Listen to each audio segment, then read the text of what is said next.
So let's first talk about what has happened over the last couple of weeks.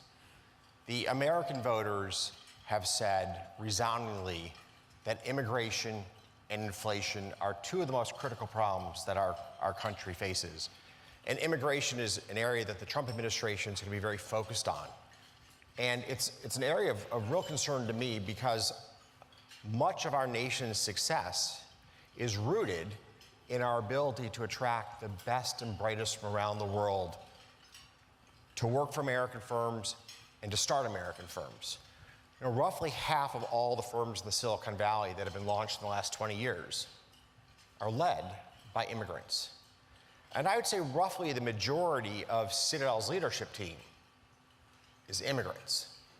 These are people that have come to this country, they've left everything behind because they believe in the American dream and the opportunity that our country represents.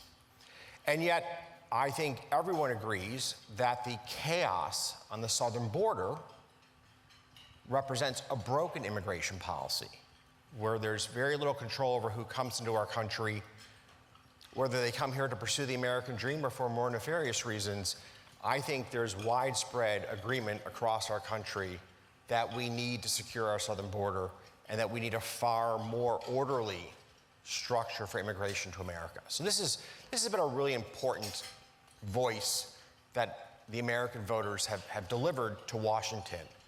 And I'm pleased to hear that voice, but I'd like to see Washington now execute on an immigration policy that is thoughtful, that protects this nation's great stature in the world of being the country you come to pursue your dreams.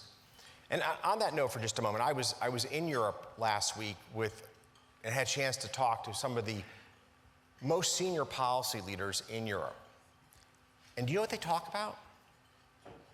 They talk about how Europe loses its best and brightest to America.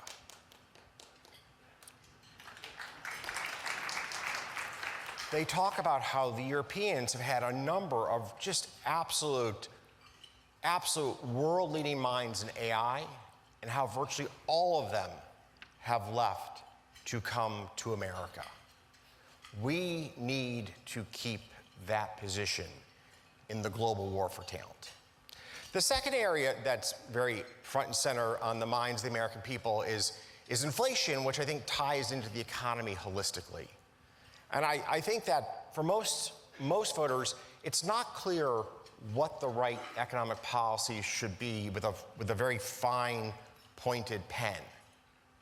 But they do appreciate that when your economy is at full growth potential, when unemployment is right around 4%, that is about as good as the economy should be, and yet inflation was running hot, and our deficit was running roughly 6 to 7%, which is a number that you would have last seen obviously during the COVID pandemic, and then prior to that in World War II.